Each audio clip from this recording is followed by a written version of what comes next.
Hi, and welcome once again to Unstoppable Mindset. I am your host, Mike Hingson.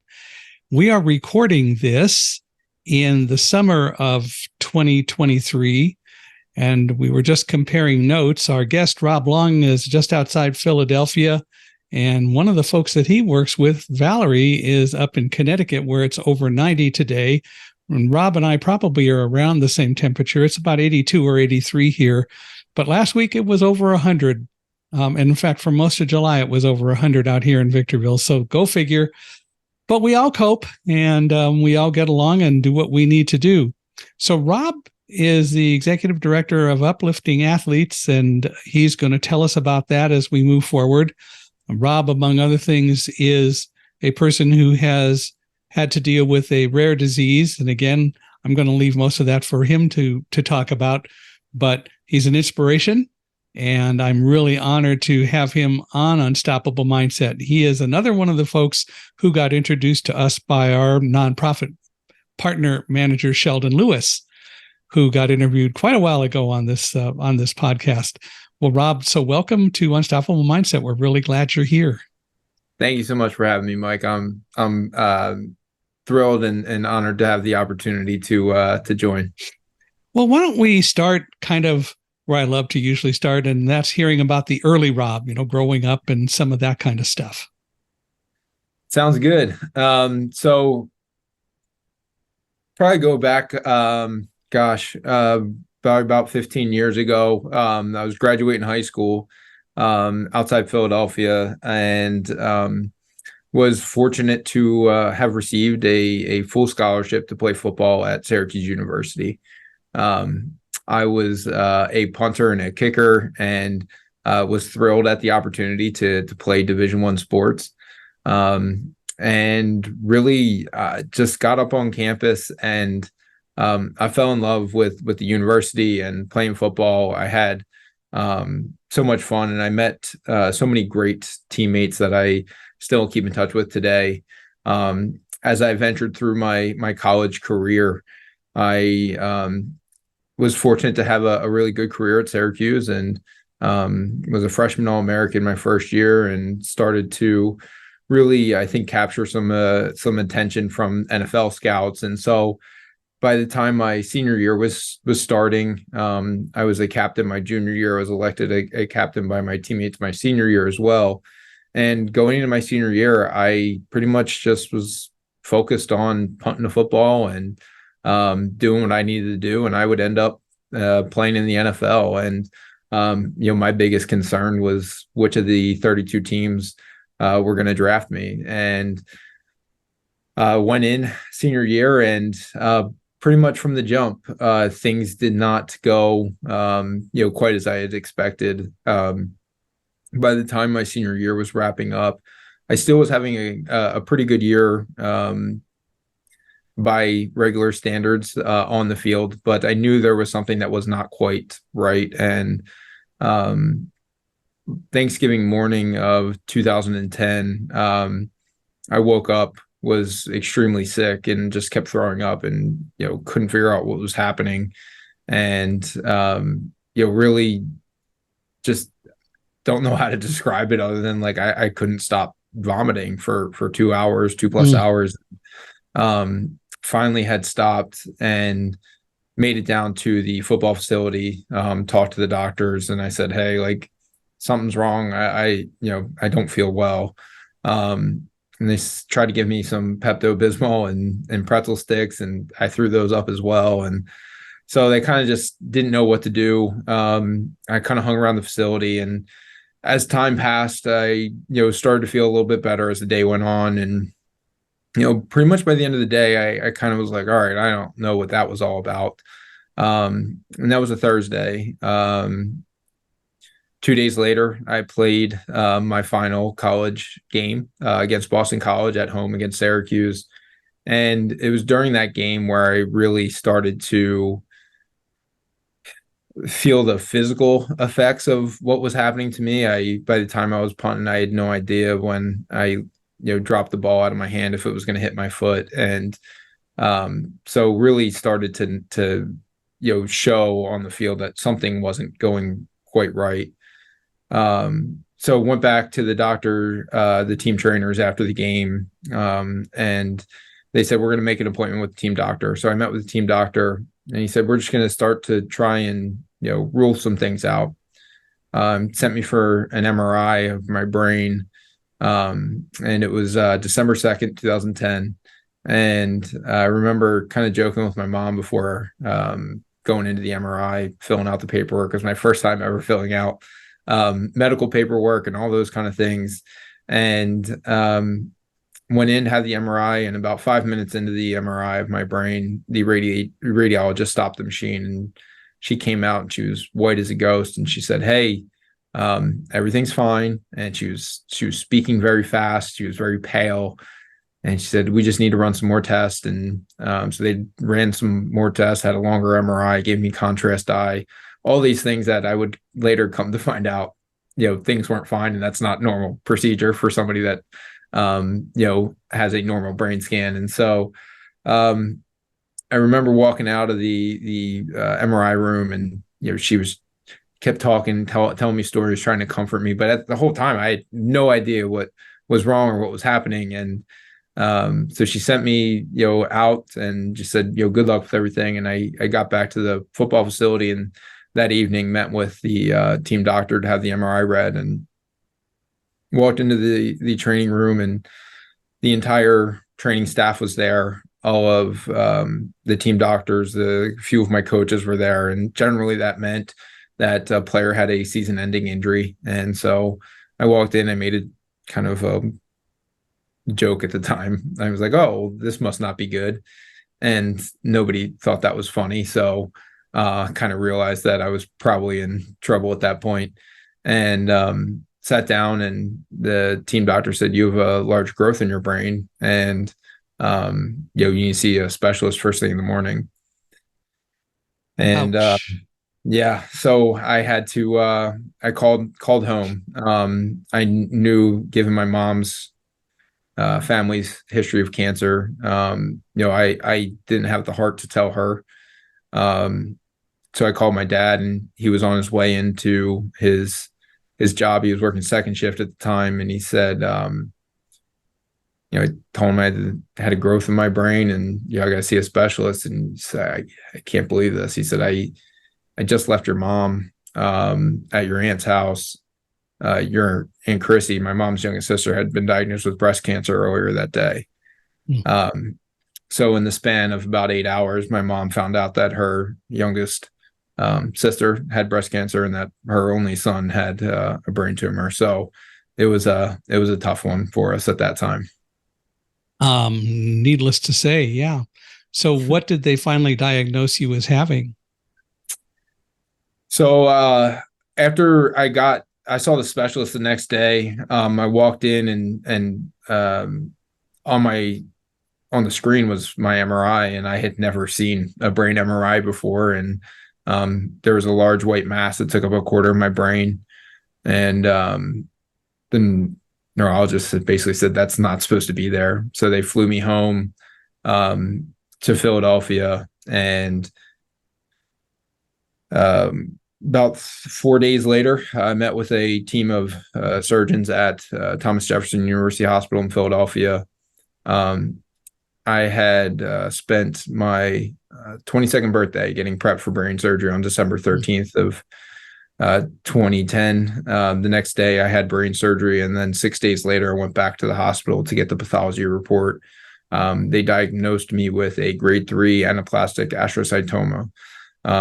It is of the glioma family. So if you're familiar with a glioblastoma, my type of tumor, at the time of my diagnosis, the 5-year survival rate was 15%. And the doctors told my parents at that point, probably had about 36 months to live. Wow. And obviously that didn't help the football career. And so that meant a lot of changes. But somewhere along the line, you obviously did something right, because it's now been more than 36 months. It has.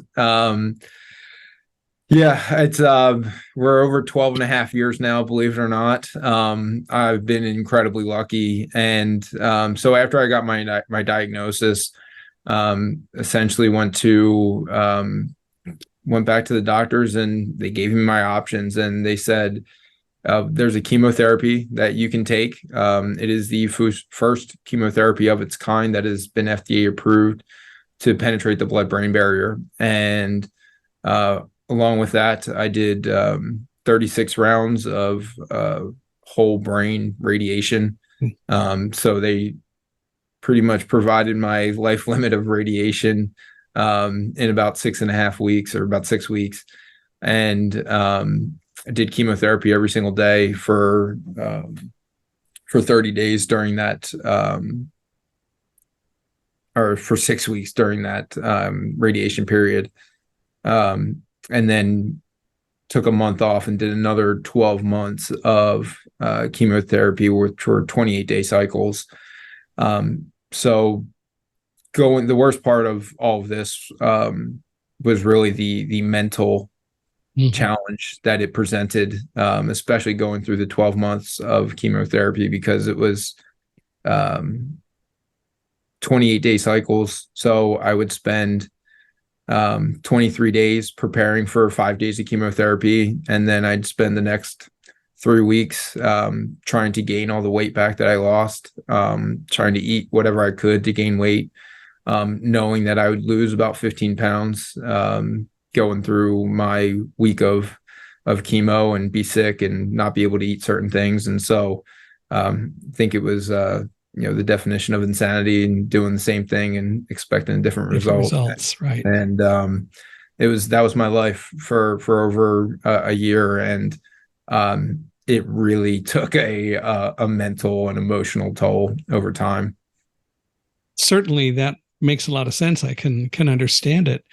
But at the same time, what were you thinking that got you through all of that? Or were you just kind of maintaining at the time, or did you have any other kinds of thoughts that really helped drive you through it? Yeah, the one thing that got me going every single day was that I refused to let this diagnosis be the thing that was the end of my life. I didn't want it to kill me. I didn't want my parents to have to deal with that. I wanted to play football. I wanted to end my football career on my terms, not because I was diagnosed with this disease. And that's what I did every single day that I could. I went to the gym, even days where I couldn't lift because my blood cells were recuperating fast enough. I would at least just go and show up and hang out. And it was just a part of my routine every single day. When I was going through chemo and radiation, I'd wake up, I'd do my chemo first thing. I'd go to the hospital. I would do radiation. I'd come home from that, and pretty much go right to the gym, and then take a nap, eat dinner. And that was my life. And that was what I did. And it was the people that I saw every day. It was the drive that I had, that I wanted to I wanted to get better. I wanted to play football in the NFL. That was my dream. And I wanted to do whatever it could take to make that happen. So football really, in every sense of the word, kept you going. And the fact that you had developed such a team spirit and working with a team and so on, were the people around you at the gym and all that pretty supportive? How did they all react to all this? They were unbelievable. I mean, I don't know. And, they were incredible. And I think the most important thing for me was that they saw me every day. They knew why I was there, and they just treated me like I was anybody else that came to the gym and was just trying to work out and to get better. It wasn't about my cancer. We didn't talk about it every day, probably rarely talked about it.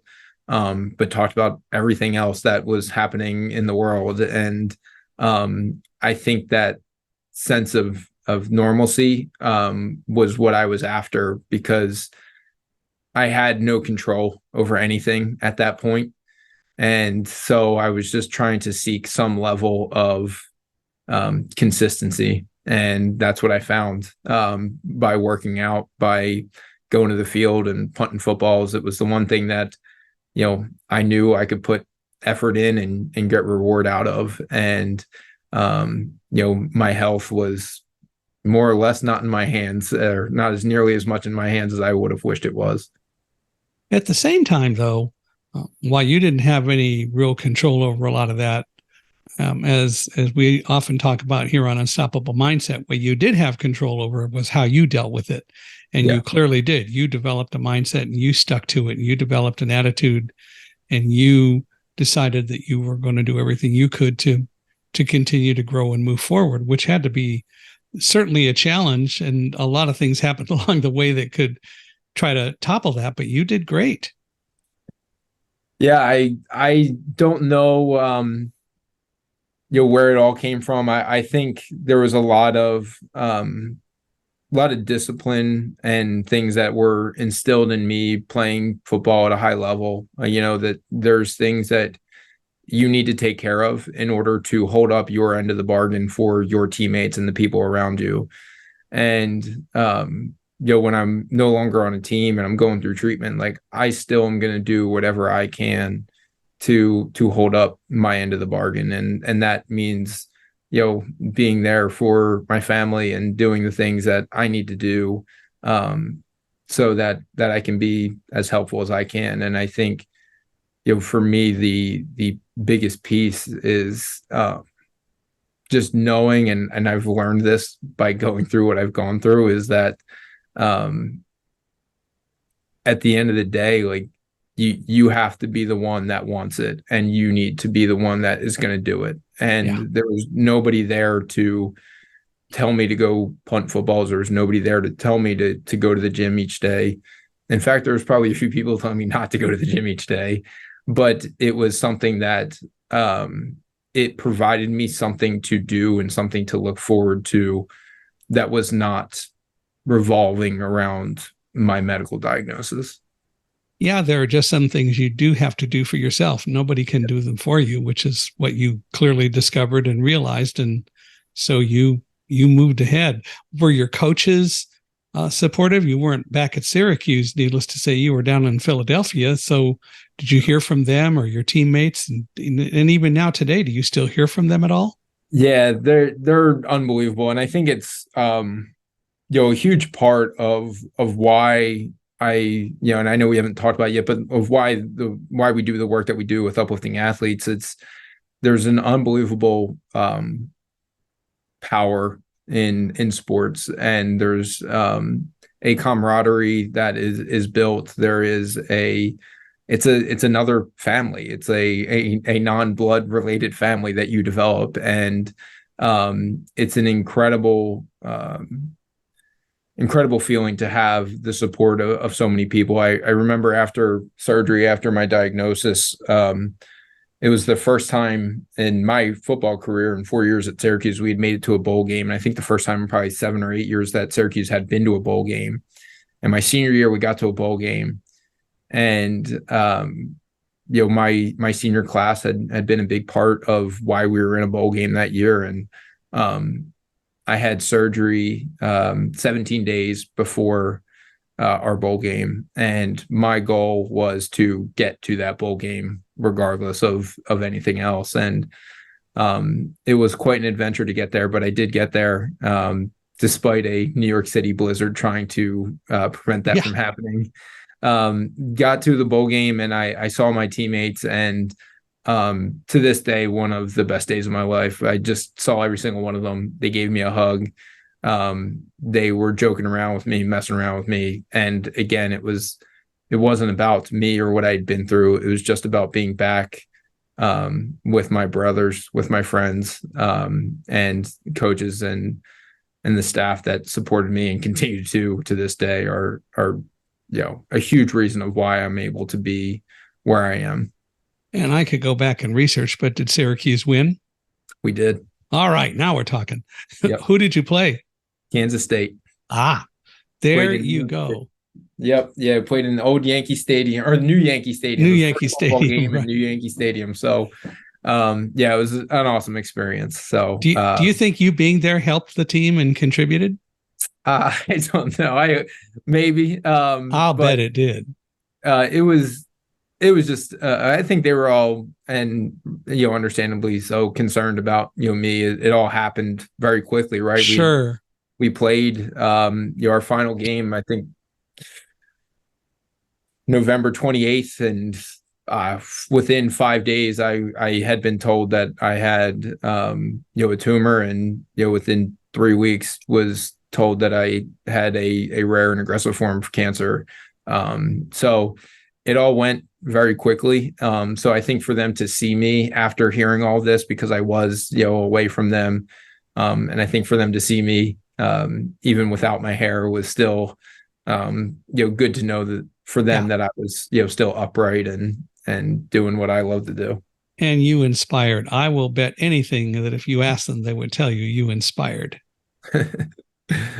which is cool. So Yeah. you went through a year of all of this, and then what did you do? Because probably the Giants nor anyone else were going to hire you.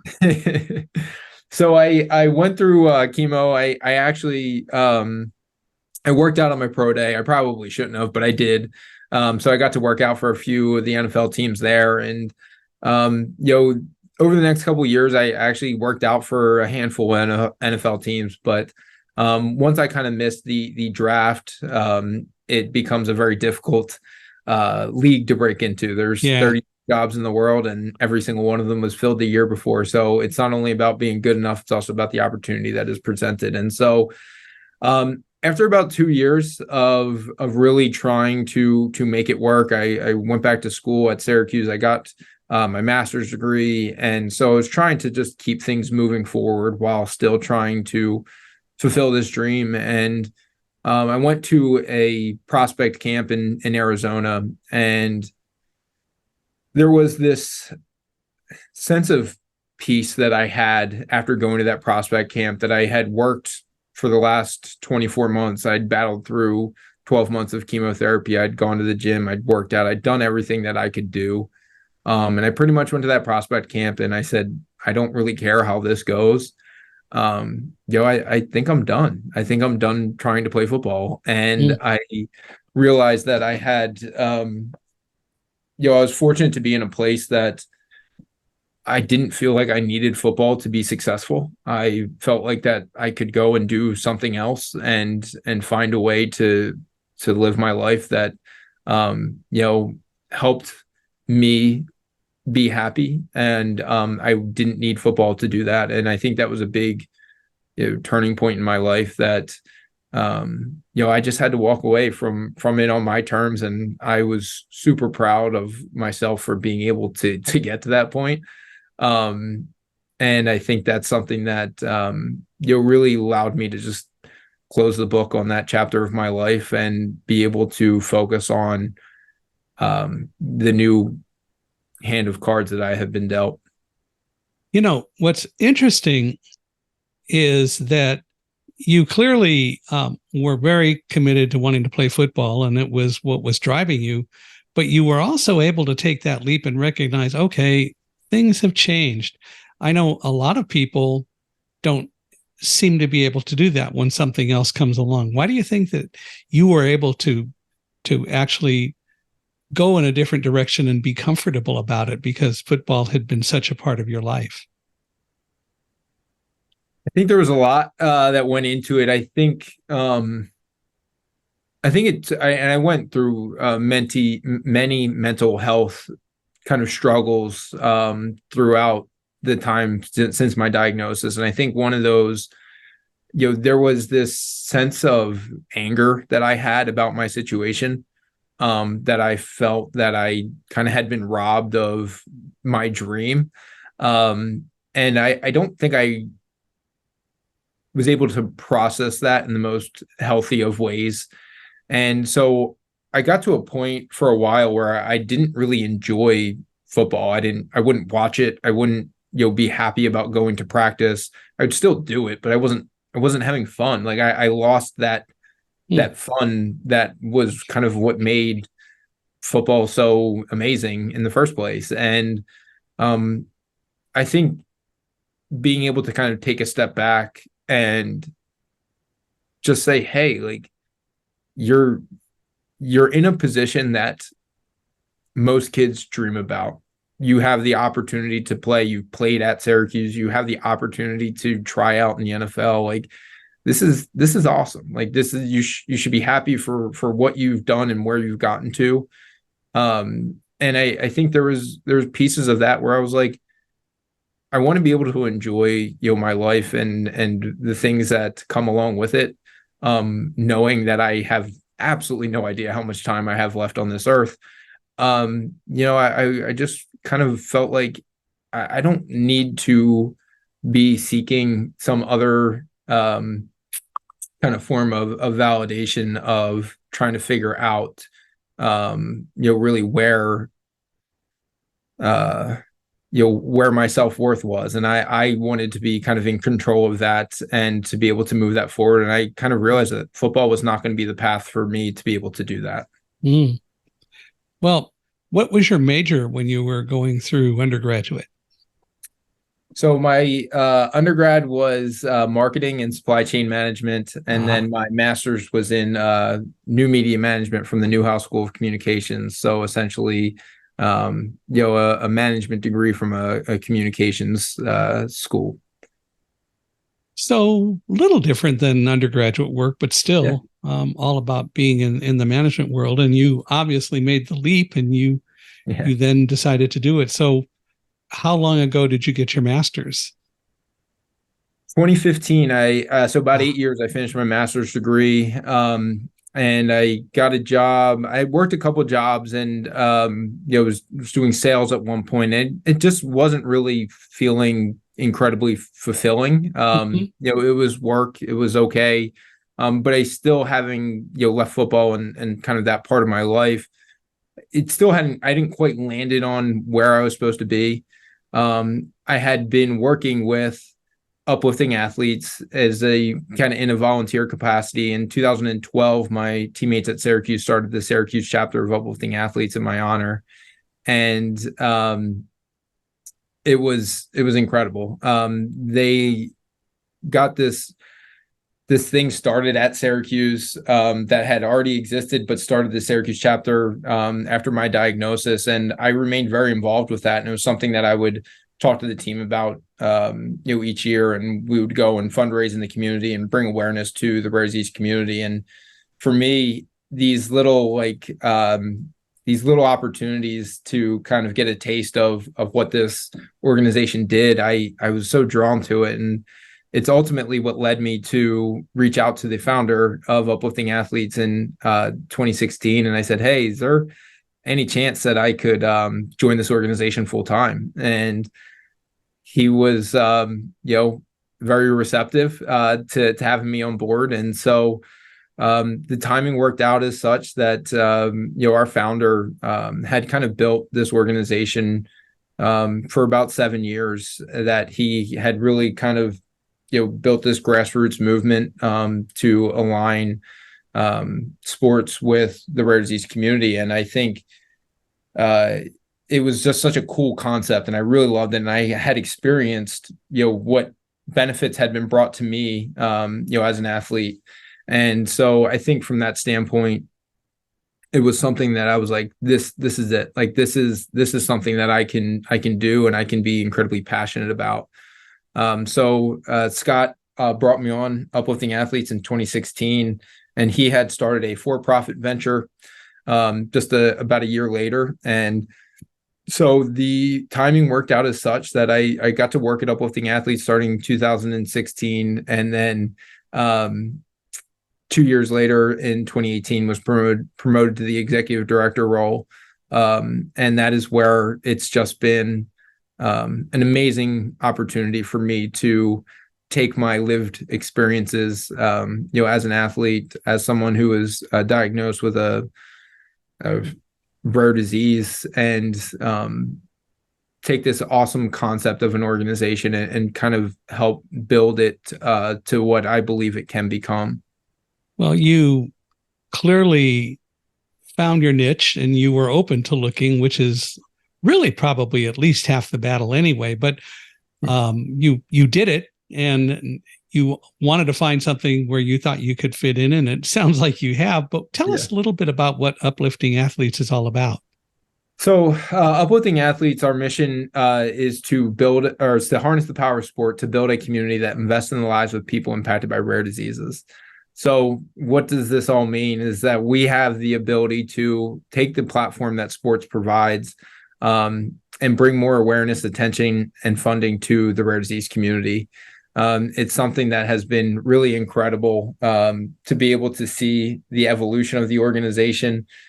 We kind of live at the cross section of sports and rare diseases, and so one of the things that was really fundamental to who we are at Uplifting Athletes when my colleague Brett and I took over the leadership of the organization was that you really wanted to focus on research, and so we knew that we needed to kind of develop a program that we really owned as an organization.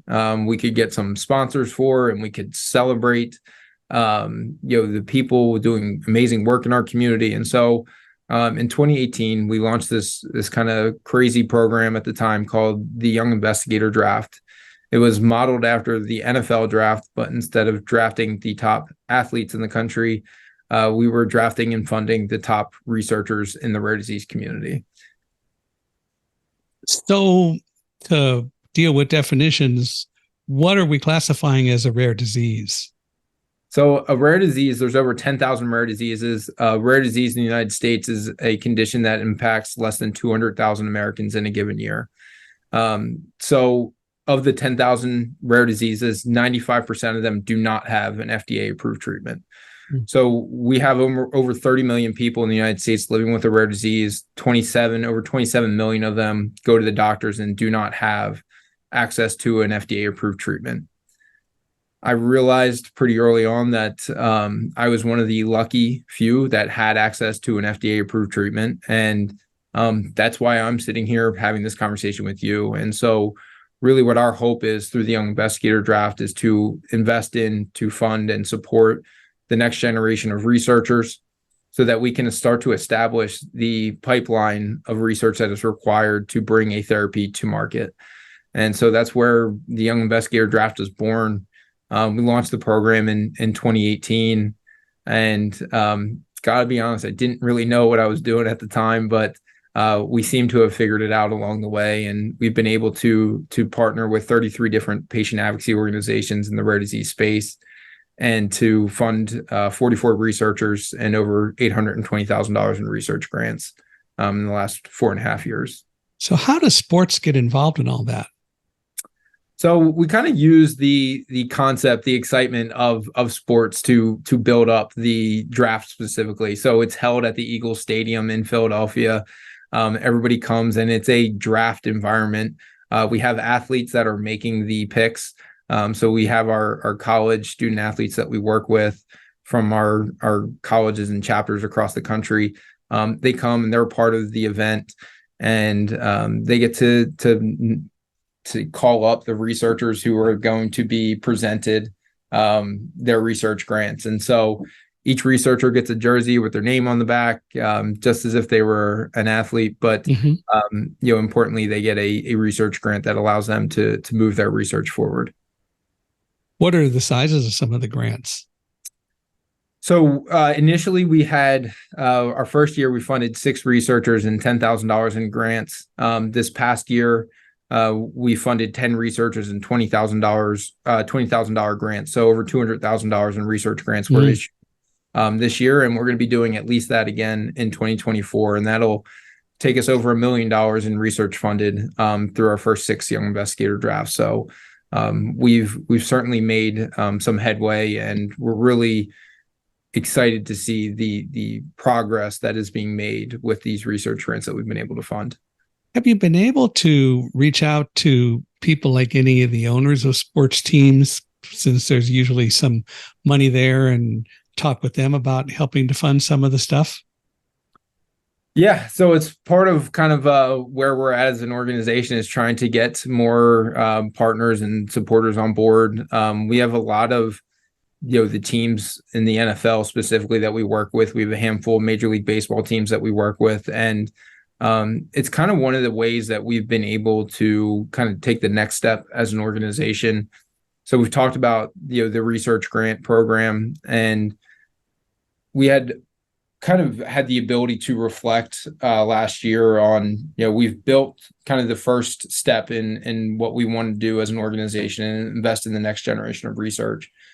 Simultaneously, we had built this unbelievable network of athletes and professional sport teams that we were connected with. And so really in an effort to leverage those relationships, we launched a new program late last fall, or I guess I should say revitalized a program late last fall called Uplifting Experiences.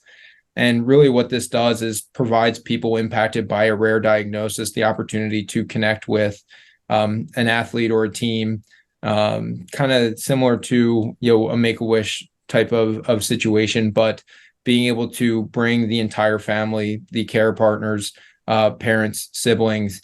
And then we always try to bring, more than one family to our Uplifting Experiences events, because as I said, as a part of our mission is really to build that community. And so that's how we've been really able to leverage these sports partnerships and relationships is getting them to open their doors and roll out the red carpet for these families that otherwise would not have the opportunity to go to a baseball game or to go attend spring training in Florida or Arizona, or go see behind the scenes of the Steelers Stadium, or in Kansas City at Arrowhead Stadium. And so we're providing these opportunities to not only get kind of a behind the scenes tour of these really unique venues, but also to go to the games, experience them, and spend that time together. So it's clearly not just dealing with the fundraising and dealing with the athletes. It's also dealing with the people who have rare diseases and trying to help motivate them to have some of the same successes that you've had, it sounds like. Yeah. Correct. It's really been about just providing opportunities for families to just feel included. And there's so much that you don't appreciate with what these families have to deal with, or that I didn't appreciate for what these families didn't have to deal with. It's not just getting tickets and going to a game. It's what supplies do we need to bring with us? Where do we park? What entrance can we go through? How do we get to our seats? Are our seats together? Is their ADA seating, and all these other things that we as an organization we take care of when we put together these events. Our goal is to make sure that the families that we work with have a truly positive experience. And I think big picture, when we were talking about how we build out this program and how it fits into what we do as an organization, it's really that we started and have continued and maintained the young investigator draft, the research funding, and even began to expand that a bit. And so we were doing this investment in the future. We're funding the next generation of researchers, knowing that it's going to take those researchers a decade, 2 decades, 3 decades for them to take what they're doing today and for a treatment to be delivered. So what are we doing for the here and now? What are we doing for the families that are going through this? And this is what we wanted Uplifting Experiences to be, is an opportunity for us to engage with this community, the incredible people that we have the honor to work with, and to help facilitate these opportunities for. They're unbelievably appreciative. And I think, I think back to, my time when I was sick. One of the best days of my life was being able to get back and just see my teammates and be around them. And we weren't doing anything. We weren't even at practice. It was just like being there in the locker room with them together. And I think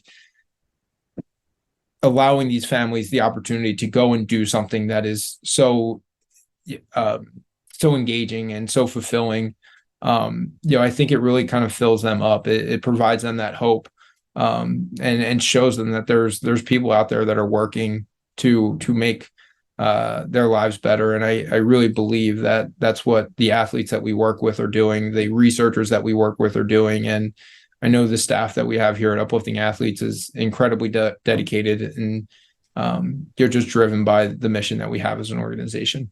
What exactly is the Health Equity Initiative? So for us, health equity has become something that we believe regardless if you're in the rare disease community, we still want you to have the opportunity to have access to researchers and individuals that look like you. I think we've come to learn how important diversity is in every facet of our life, and medical research and medical care is no different. There have been studies out there that people adhere to treatment protocols better when they see a doctor that looks like them. Research done in a more diverse lab has less biases implicated in it than traditional research. And so for us as an organization, we really wanted to not just have one thing that we did that is about health equity. It's really woven into the fabric of our organization. And so through the Young Investigator Draft, we ensure that we have at least one researcher from an underrepresented background as defined by the NIH included in every draft class. And that's been implemented over the last 3 years. For our researcher travel program, we provide and reserve a portion of those stipends for researchers from underrepresented backgrounds. There's so much that we're trying to kind of build out, especially when we're trying to engage with the next generation of researchers, provide them the opportunities to pursue research in the rare disease community through Young Investigator Draft. And just regardless of where you come from or what you look like, we want you to feel welcomed and know that there's opportunities in the rare disease community. And so a big piece of what we're trying to do is meet researchers where they are. We're doing speaking engagements all across the country at colleges and universities that graduate the highest percentage of researchers from underrepresented backgrounds. We're going to HBCUs and HSIs that we're able to connect and meet with these researchers where they are, because ultimately the rare disease community is as diverse as the general population. We have people from all walks of life, socioeconomic statuses,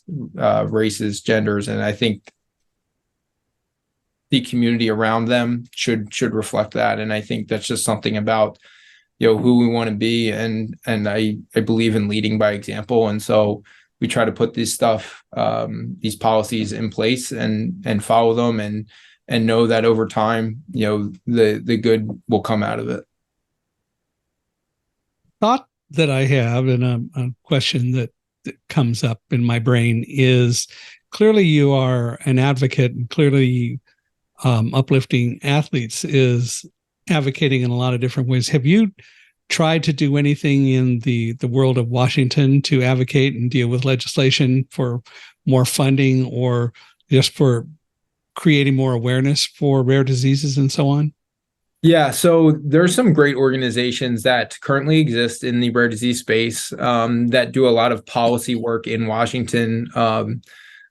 So for us, we're trying to fill our niche, our kind of space in this.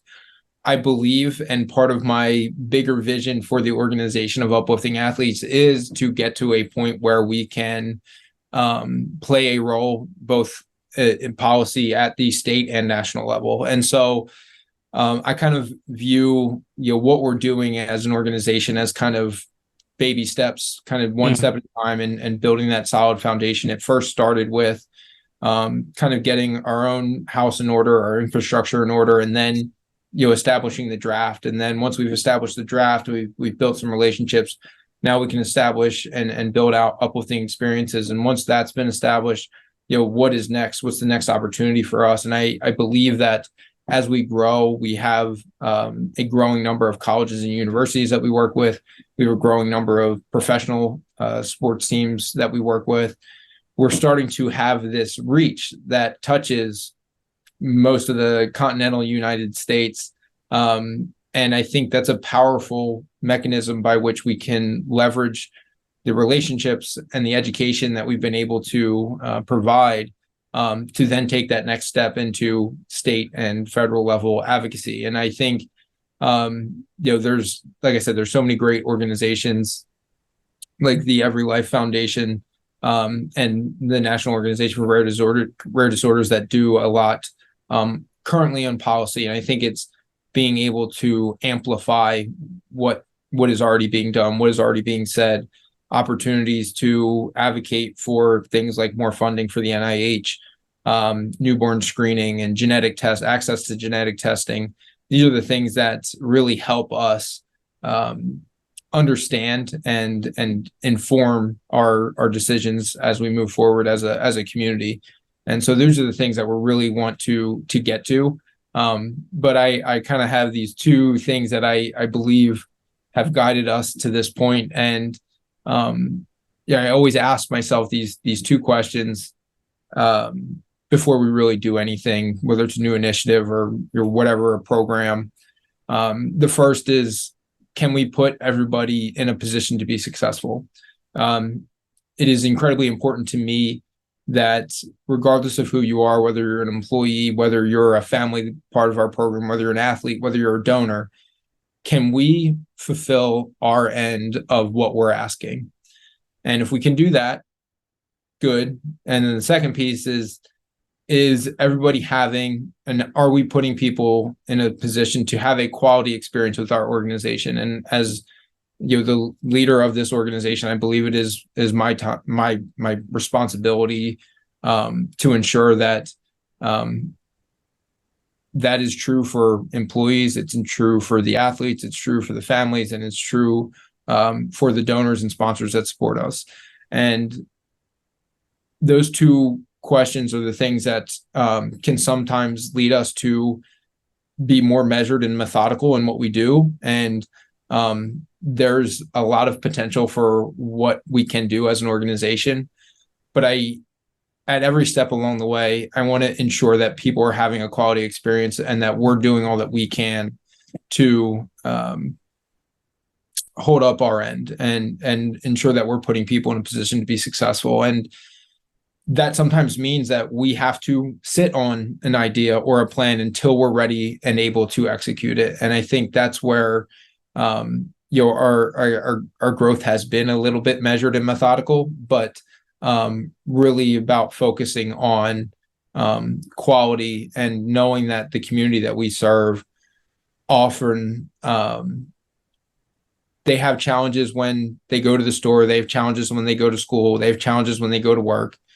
If they're going to interact with our organization, I do not want it to be a challenge. And so that's why we do what we do and kind of how we do it. And I've received a lot of feedback and criticism of, why don't you do this? And why don't you do that? And why aren't you doing this yet? And it's understood and I get it. And, I just want to make sure that we're doing things the right way and building that strong foundation so that whenever we take that next step, we're able to rely on everything that has come before it to make sure that we're successful. Yeah, I hear you. And I know I've been involved in advocacy for a long time. I'm a member of the largest consumer organization of blind people in the United States, the National Federation of the Blind. And back in the mid 70s, I think 1974, maybe it was 73, but I think it was 74. The organization started encouraging people to come at a particular time to Washington and started creating programs to advocate for particular legislation. And one of the things we learned early on is, you don't want to be a lobbyist. You don't want to hire a lobbyist. It's all about education more than anything else, which is what I hear you doing. But it is a major effort to make it happen. On the other hand, there have been a lot of successes dealing with issues regarding blind people, and there are still some going on and that have been going on now for a number of years. It's definitely more of a challenge to get some things through Congress these days, just because of the way things are. But still, it's possible, but it has to be the right thing at the right time. So I hear exactly what you're saying, and you're really being very methodical about it.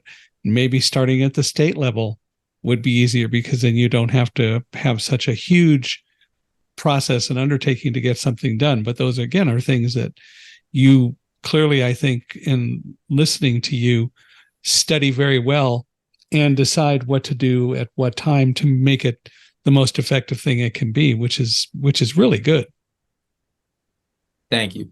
Yeah, I'm really excited about the overall direction of the organization, and I haven't been doing it this long, but I believe we're just kind of scratching the surface of what we'll be able to accomplish in the future. And I believe that if we continue down this path, we continue to ensure that we're taking care of the small things, we're taking care of um, ensuring that people have that quality experience, that our employees are being given the tools and resources that they need to do their jobs well. I believe that we'll get where we're going in time, and it's just a matter of continuing to make those right decisions and go down the right path, and move things forward. What do you find that successful athletes today, are getting out of associating with uplifting athletes and rare diseases?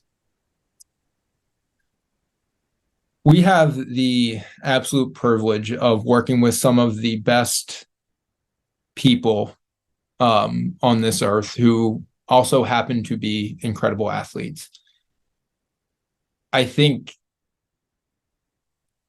thinking about the especially the collegiate athletes that we work with, they have so much going on kind of in their lives. They're playing a high level of sport.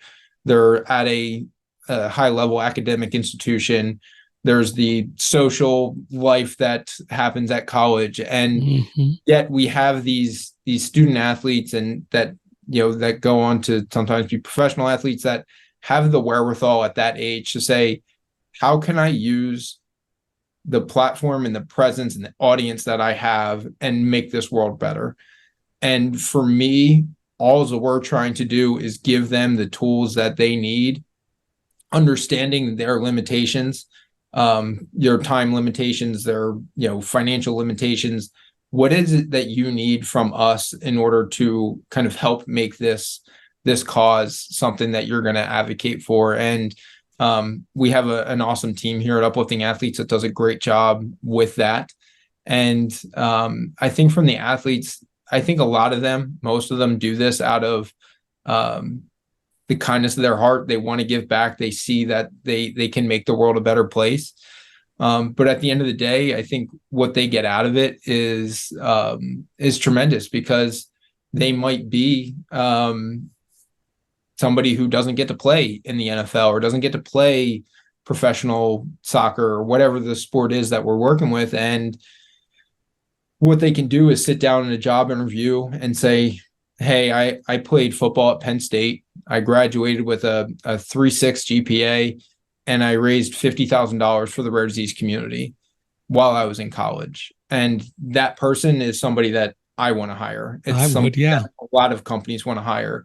And I think it's that emotional intelligence that it shows. And some of the athletes we work with have a connection to the community, and some don't. And I think it's incredibly inspirational to me to see how they all come about it from their own ways. For me, I've experienced this, right? I've been through a rare diagnosis. My family's been through several, and I get it.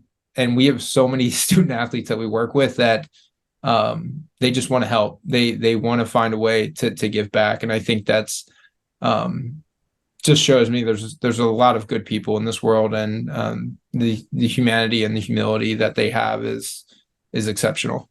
Have you had any success at dealing with professional athletes after college?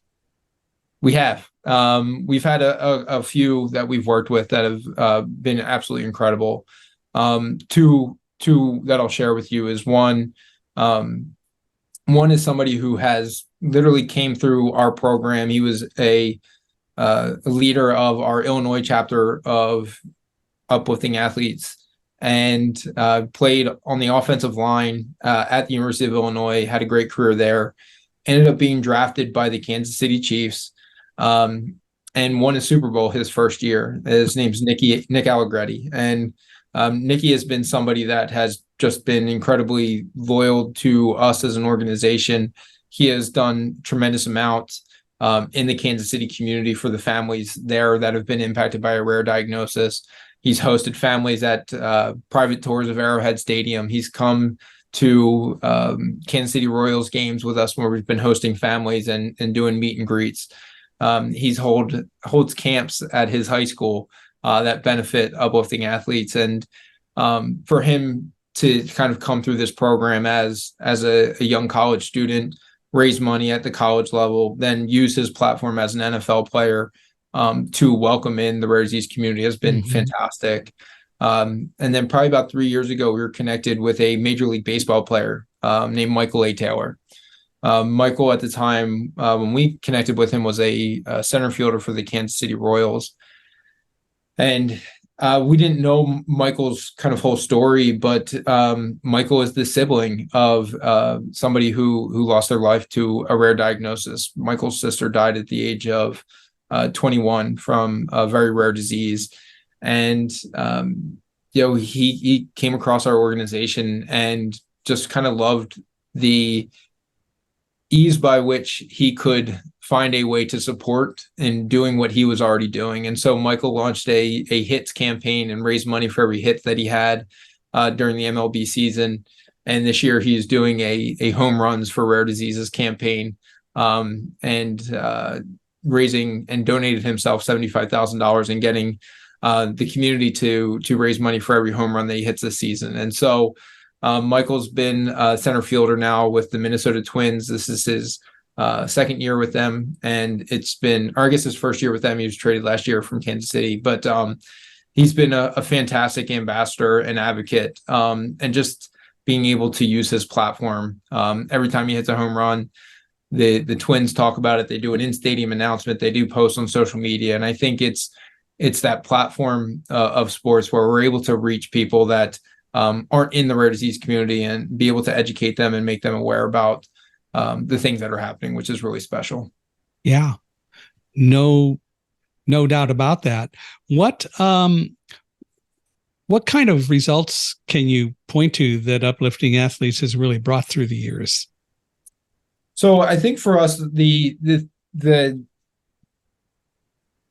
the challenge with funding the research that we fund is that it's very early stage. The amazing thing is that we have already had 3 researchers receive supplemental funding from the NIH. So this means that they've been taking those seed grants that we've provided and being able to turn that into a larger sum of money to continue that research and move that research forward. So that, for one, is something that's really exciting. We've had over 800 people come through our Uplifting Experiences program since that was launched. Another thing that's just been incredible in providing hope and opportunity for families that would not have them. And that's something that we're going to continue to do and continue to grow and invest. The one other story that I'll share with you on the research side, talking about impact. This year I was preparing for our young investigator draft. And I previously mentioned that the chemotherapy that I took was the first ever chemotherapy approved to penetrate the blood-brain barrier. It is still today the first-line treatment for somebody diagnosed with a glioblastoma. I got curious about where that medicine came from and who was essentially the inventor, who was responsible for developing this therapy. And what I learned was that there was a gentleman named Dr. Malcolm Stevens. And Dr. Malcolm Stevens, I looked him up. He is still alive. He's 85 years old. He's still doing research at the University of Nottingham in England. And so I reached out to him. I said, Dr. Stevens, it's a pleasure to meet you. My name's Rob. This is my story. This is the research that we fund. And essentially just wanted to thank you for your work and developing the chemotherapy that saved my life. And about 10 days went by and I didn't hear anything, and kind of figured that maybe email communication wasn't the best thing for somebody who was 85 years old. But I did eventually get an email back, and Dr. Stevens wrote me back, and he said, Rob, it's so nice to hear from you. I love the program that you've been running, and I want to share with you a little story about how I developed Temodar. which is the chemotherapy. And he said back in late 1970s, early 1980, he was trying to conduct research in Birmingham. And at the time in Birmingham, there was kind of like general chaos. There was over 20% employment. There was strikes. There was riots. There was just kind of unrest in the streets. But all the while, there was this doctor, Malcolm Stevens, who was trying to do research. And he received a small seed grant from a nonprofit in England. And with that seed grant, he hired a research assistant. And him and his research assistant, whose name was also Rob, first synthesized temozolomide in April of 1980. It took 27 years for temozolomide or Temodar to be FDA approved, but it was FDA approved in 2007. And 36 months later, I was diagnosed. And so it is that very research that was invested in the 1980s that is the reason that I'm here today. And so we've now funded 44 different researchers through our program. And my hope is that decades from now, each of them will have the opportunity to meet people that they've impacted their lives with the work that they've done. Now, as for you, have you played any more football at all? No, That was not going to do that, huh? Yeah, I was done with that. I've moved on to other activities. I played hockey my whole life, but have recently, well, for a while, I really love playing golf. So I was going to bring that up and ask you that. Yeah, if you do. I told my wife I needed some competitive outlet, so I've been doing golf, which I absolutely love. So I have not lost the competitive side of myself, just trying to find different outlets for it. And yeah, you just mentioned, so you've now got yourself married. How long have you been married? It is 4 years now, but not quite 4.5 years. My wife and I got married in May of 2019, and I'm incredibly lucky. I often believe that I am the luckiest person in the world. Not only for what I've been through, but for the people that I have in my life. And my wife is absolutely at the top of that list. That is cool. And then you have 2 dogs, and you're going to train them to go chase golf balls, or what? I do. I don't know that training them to get golf balls, that might be a lost cause. I just need to work on them not, ruining the house first. What kind are they? They're so our first dog is an Irish Doodle. So he's an Irish setter mixed with a Standard Poodle. He was a COVID dog that we got at the beginning of the pandemic because my wife insisted that we had nothing else to do. So might as well have a dog.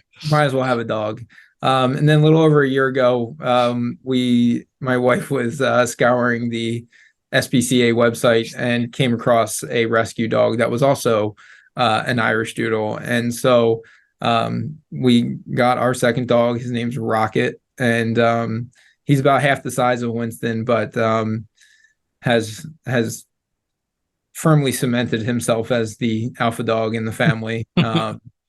And so the two of them get along great, and they're awesome. Yeah, having animals is so much fun. I have. My wife passed away last year. We were married 40 years, and she finally just the body wasn't keeping up with the spirit. But I still have our cat that we rescued 8.5 years ago, and then also I have a guide dog, Alamo. So it's me and the 2 critters, and they keep me in line. And as I tell people, if I misbehave, I'm sure I'm going to hear about it from Karen somewhere along the line. So it works out. I'm sorry for your loss, but I'm glad that you have some unbelievable memories to hold on to, and the 2 critters there to keep you company. 40 years of marriages and memories is always a good thing. So I can't complain a bit. No regrets at all. But I'm really glad to hear your story, and I'm glad we had the chance to do this. I really appreciate your time. If people want to reach out to you and learn more about Uplifting Athletes and so on, how do they do that? So they can find us at upliftingathletes.org and across most social media platforms just by searching Uplifting Athletes. Personally, if you want to reach out to me, my social handles are almost all at Rob, ROB Long 47. So whether that's on Instagram or Twitter or Gmail, or however you need to get to me, you can, and it'd be a pleasure to connect. But yeah, thank you so much for having me. I had the opportunity to listen to some of your previous shows, and your story is nothing short of amazing. And so I appreciate you taking everything you've been through and turning it into a positive, and talking to people like myself. So thank you for all that you do. If anything comes up any way I can help, don't you hesitate to reach out. You know how to get a hold of me, and would love to be supportive in any way that I can. Awesome. Thank you so much, Mike. Well, this has been fun, and I hope all of you have enjoyed this and that you've learned some things. Please reach out to Rob. I'm sure that he would be glad to talk with you. Of course, I want to hear what you have to say, so I would really appreciate it if you could reach out to me and let me know your thoughts, your comments, observations. You can reach me at michaelhi@accessibe, ACCESSIBE.com, or go to www.michaelhingson.com/podcast. And wherever you're listening, please give us a 5-star rating. And I certainly ask you to please do all you can to support Uplifting Athletes. We all really appreciate it and value what Rob and the people are doing. And we want to all help any way we can. So one last time, Rob, thank you very much. This has been a real joy to have you on. Awesome. Thank you so much for having me.